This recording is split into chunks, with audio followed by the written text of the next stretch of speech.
Assalamualaikum warahmatullahi wabarakatuh. Kembali lagi ke channel saya, Entok Medan Channel.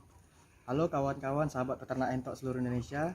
Agar channel ini semakin maju dan berkembang, jangan lupa di like, komen, dan subscribe video ini.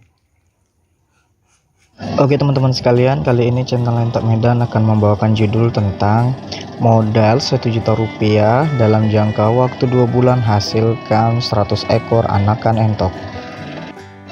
Bagaimana caranya? Simak video ini tanpa di skip-skip agar teman-teman sekalian bisa paham apa yang akan saya sampaikan di video ini. Nah teman-teman sekalian, awal mulanya kan kita sudah memiliki modal lebih kurang 1 juta, tapi pas lah 1 juta rupiah. Nah untuk harga indukan di area Medan itu yang sudah cukup baik dan cukup super itu di indukan lokal, kalau di harga Rp80.000 itu sudah sangat bagus sekali teman-teman sekalian. Biasanya pun ada yang 70.000, ada yang 65.000, tapi kan kita untuk jangka panjang, periodenya cukup panjang. Nah kita harus membeli yang cukup bagus pula untuk diternakkan dalam waktu ya tadi, jangka panjang tadi. Dan juga kita harus memiliki entok yang bagus dalam genetika, bobot badan dan postur tubuhnya juga sangat bagus.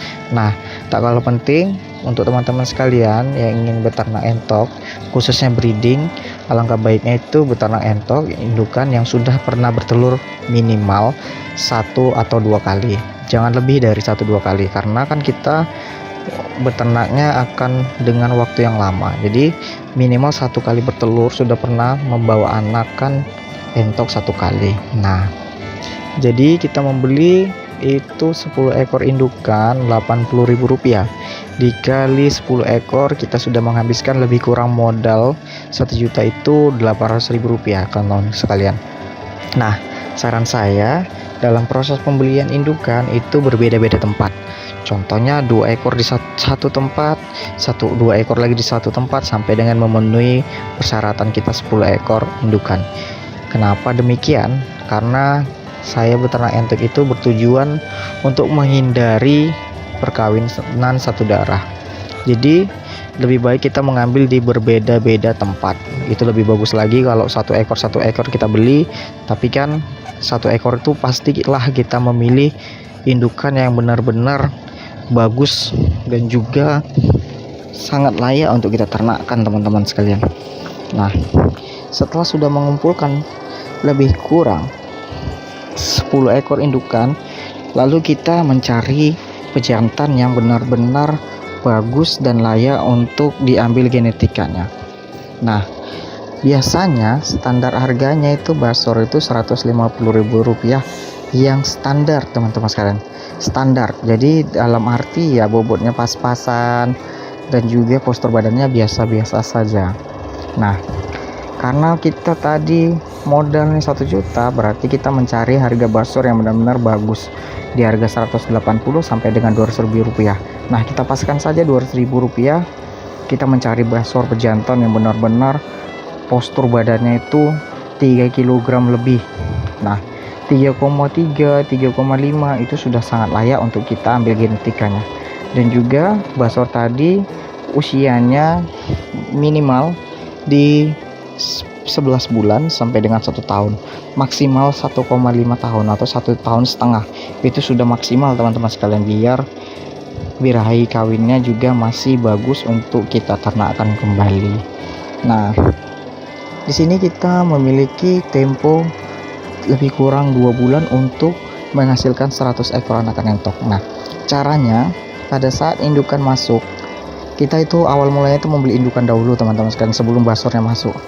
Nah indukannya sudah kita masukkan, basornya jangan dibeli dahulu, ataupun basornya boleh dibeli tapi basornya ini kita karantina dahulu, tetap di kandang yang sama. Kita kalau ada songkok ayam jago itu dimasukkan dulu basor di songkok ayam jago, lalu betinanya ini kita lepaskan di area kandang, lepaskan lebih kurang 1 minggu sampai dengan 2 minggu. Nah indukan tersebut kita berikan pakan yang benar-benar bagus untuk pembentukan telur. Seperti apa? Seperti yang ada di video saya sebelumnya, saya menggunakan dedak padi dan juga limbah ikan lele. Ataupun teman-teman sekalian ingin mencari protein hewani yang ada di alam gratis pula, hanya dengan modal tenaga itu bisa mencari keong mas, bekicot, kijing dan lain-lain sesuai yang ada di tempat teman-teman sekalian. Ada juga yang bertanya tentang menggunakan kepiting, bisa, kepiting sawah bisa. Ada juga yang bertanya dengan usus ayam, lemak ayam bisa atau tidak, bisa. Semuanya bisa agar bisa menekan kos pakan. Intinya kalau kita mendapatkan limbah itu, saran saya dimasak dahulu sampai dengan mendidih, lalu bisa kita olah dengan mencampurkan dengan dedak padi dan lain-lain. Nah teman-teman sekalian, setelah usia pemisahan 2 minggu terjadi, maka indukan entok sudah mulai bisa menggemukkan badannya. Jadi indukan yang biasanya pindah kandang teman-teman sekalian itu harus melakukan adaptasi dahulu sama lingkungan yang baru, sama makanan yang baru. Jadi ya cukup lama juga, 1 minggu sampai dengan 2 minggu. Nah setelah dia beradaptasi dengan pakan yang biasa kita berikan di kandang kita, kan karena di kandang teman-teman sekalian itu pakannya berbeda-beda. Ada yang pakai pakan pelet, ada yang pakai ampas tahu, ada yang pakai full pabrikan. Tapi kan kalau saya ini kan pakan alternatif, jadi memang harus kita sesuaikan dulu indukan yang baru masuk ke area kandang kita. Tidak boleh langsung campur dengan indukan yang ada di kandang kita, jadi harus dipisahkan dulu. Nah setelah 2 minggu basor tadi juga kita harus berikan pakan yang layak dan juga tinggi akan protein. Nah setelah 2 minggu baru kita lepaskan basornya dan kita campurkan dengan 10 ekor indukan tadi. Nah dari proses ini dia tidak memakan terlalu banyak waktu teman-teman sekalian sampai dengan indukannya itu bertelur semuanya. Nah hanya dengan jangka waktu 2 minggu, setelah kita memakan waktu 2 minggu tadi, maka kita sudah dalam proses perkawinan sampai dengan bertelur itu biasanya memakan waktu sampai dengan paling lama itu 10 hari sampai dengan 12 hari ataupun 2 minggu maksimal. Itu teman-teman sekalian udah maksimal sekali. Nah setelah itu maka terjadilah proses pengeraman.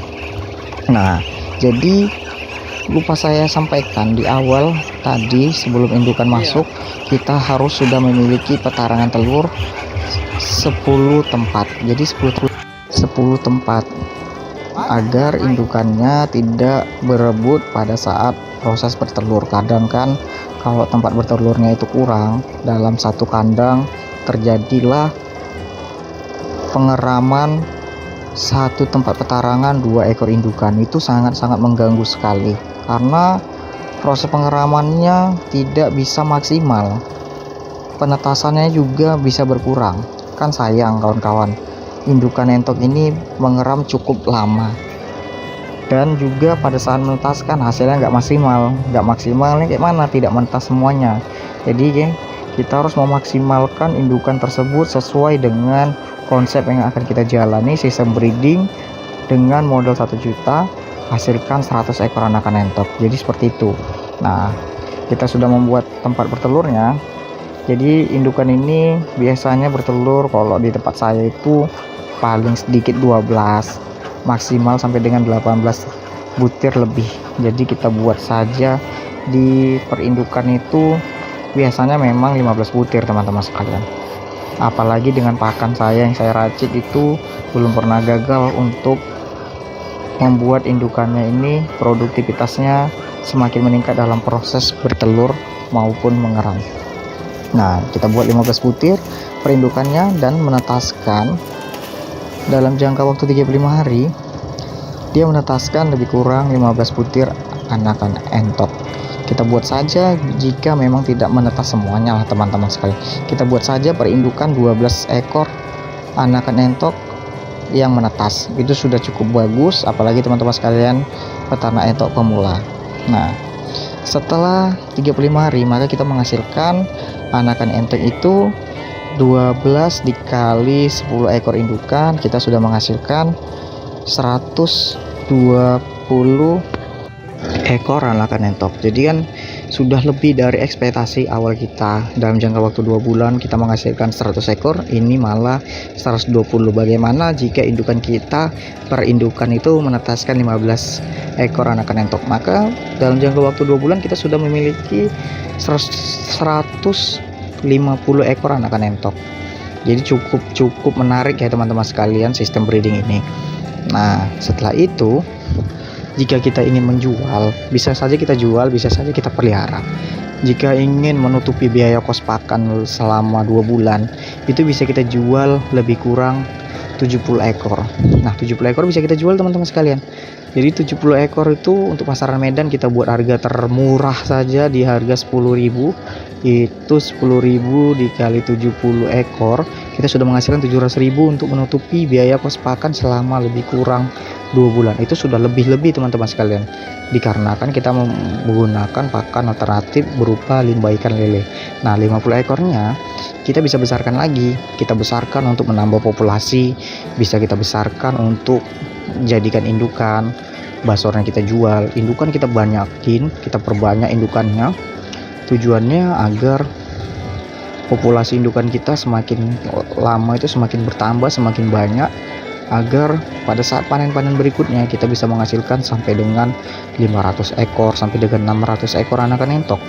Jika kita sudah menghasilkan sampai dengan 500 sampai dengan 600, berarti kalau dikali 10.000 saja kita sudah bisa menghasilkan 5 sampai dengan 6 juta rupiah, yang mana keuntungan tersebut sudah cukup lumayan ya, apalagi kita hanya beternak entok.